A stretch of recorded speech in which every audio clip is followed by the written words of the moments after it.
Marie Beignet, je représente les ateliers de la Gazelle des Sables, donc un pur produit de l'artisan qui construit des bateaux, et notamment sur une niche très spéciale, la petite plaisance familiale, donc des tout petits bateaux de moins de 4 mètres, exclusivement destinés au B2C.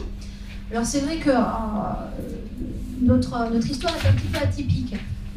Je crois d'ailleurs qu'on fête nos 10 ans aujourd'hui même. C'est le coup du hasard. 3 phases dans notre développement. La première de 2005 à 2000, voilà, très bien, 2005 à globalement 2009, où on s'intéresse au marché français avec une activité de toute petite envergure.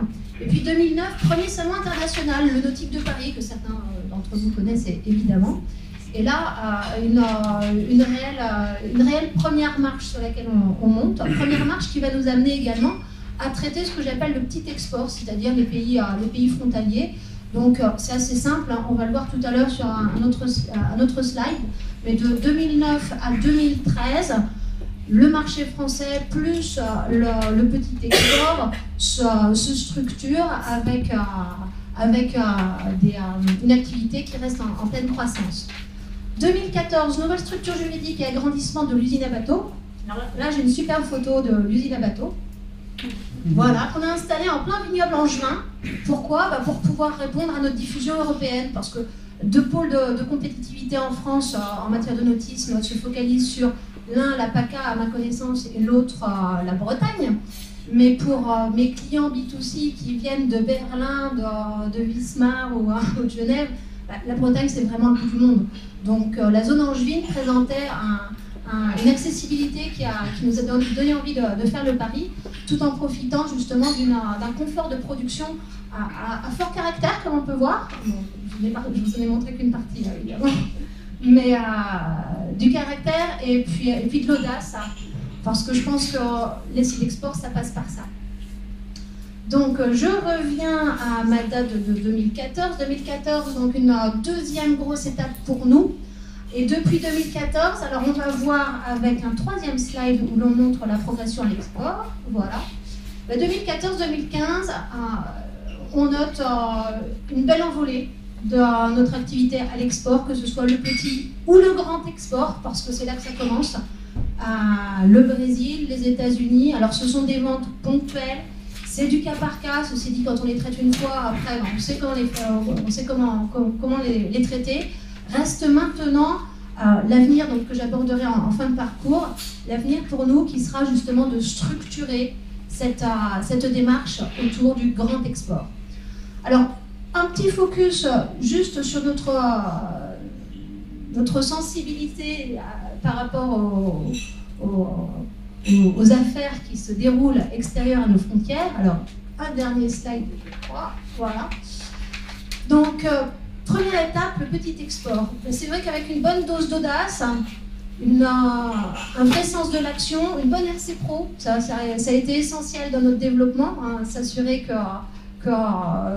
ce type de démarche pouvait nous rapporter plus que nous faire perdre. Ça suffit, hein, c'est parti. Donc s'inscrire dans une démarche où on a besoin d'aller sur un salon, vendre, ça va être la première pierre. La suite se découle assez naturellement. La suite, ça va concerner également le grand export. Et là, les aides réelles qu'on a trouvées dans ce développement, elles sont ici en la personne de M. Voisard et de M. Cardi.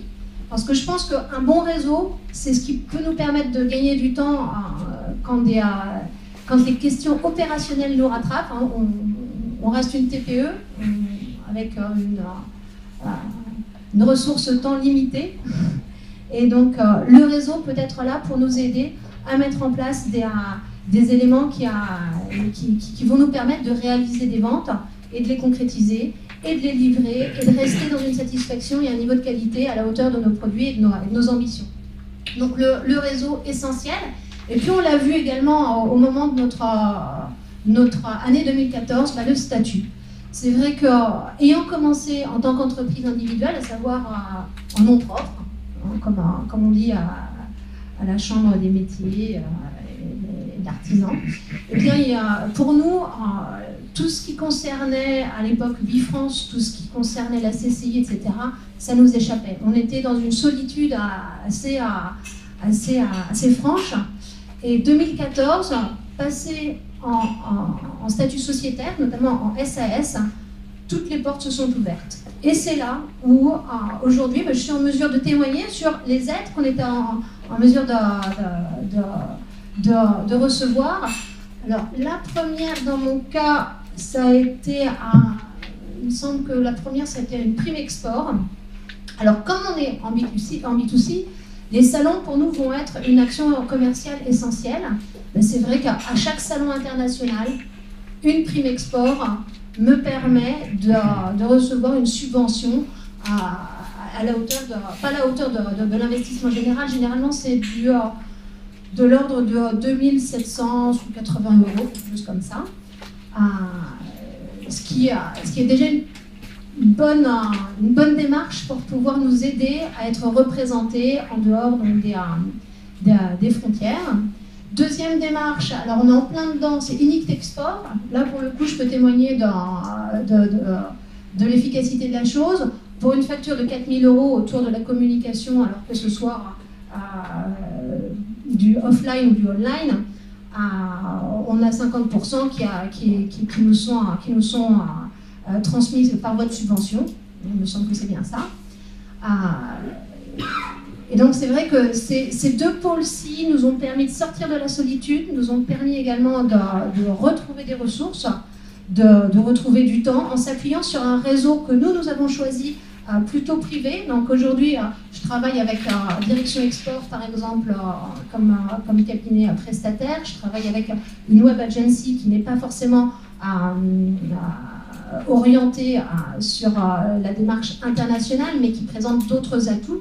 Et je crois que pour s'épauler dans ce genre de démarche, bien choisir ses prestataires, oser choisir des prestataires qui sortent des cadres et qui sortent des courants, ça apporte également beaucoup de choses. Donc c'est un des choix que nous avons entrepris.